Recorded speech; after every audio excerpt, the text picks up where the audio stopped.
নির্বাচনের আরো খবর জানতে চলে যাচ্ছি মৌলভীবাজারে। সেখান থেকে যুক্ত হচ্ছেন আমাদের প্রতিনিধি বিকুল চক্রবর্তী। বিকুল, ভোটের আগে আইন শৃঙ্খলা পরিস্থিতি কেমন দেখছেন? প্রার্থীদের কোনো বক্তব্য পাওয়া গেল কিনা, আর সাধারণ জনগণের প্রত্যাশাই বাকি কি খবর আছে? সার্বিক পরিস্থিতি আমাদের জানাবেন।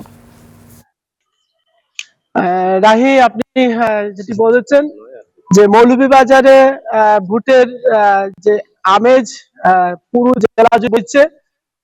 ভোটারদের উৎসব পরিবেশে চলাচলের পাশাপাশি যারা প্রার্থী রয়েছেন তাদের ব্যস্ততা রয়েছে, তার এর সাথে সাথে প্রশাসনের কর্মকর্তারা কিন্তু এই নির্বাচনী কর্মযজ্ঞ সেই কর্মযজ্ঞ চালিয়ে যাচ্ছেন আমরা দেখতে পাচ্ছি।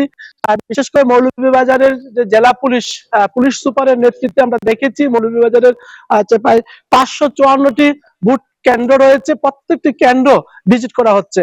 এই মুহূর্তে আপনারা দেখতে পাচ্ছেন আমার পেছনে মৌলভীবাজারের পুলিশ সুপারের নেতৃত্বে এখানে হিলালপুর সরকারি প্রাথমিক বিদ্যালয় এই কেন্দ্রটি ভিজিট করা হচ্ছে। আমরা একটু কথা বলছি মৌলভীবাজার পুলিশ সুপার জনাব মোহাম্মদ বিল্লাল হোসেনের সাথে। নির্বাচন তো সময় ক্রমশ ঘনিয়ে আসছে। আমরা জানি যে বিভিন্ন সেন্টার ঝুঁকিপূর্ণ থাকে, এই বিষয়টি আপনারা কিভাবে দেখছেন বা দেখবেন? ধন্যবাদ আপনাকে। প্রথমত বলতে চাই, আমাদের মৌলভীবাজারের ভোটার আছে তারা অত্যন্ত সচেতন এবং ওইটা আমাদের জন্য একটু প্লাস পয়েন্ট।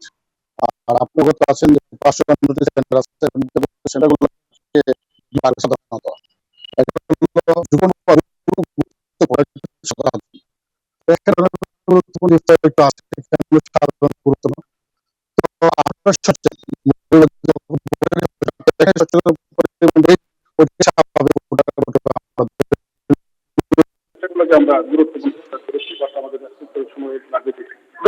ধন্যবাদ।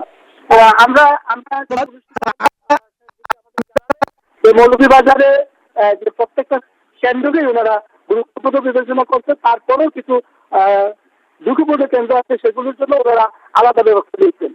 তো এই ছিল মৌলভীবাজার থেকে আমার কাছে সব।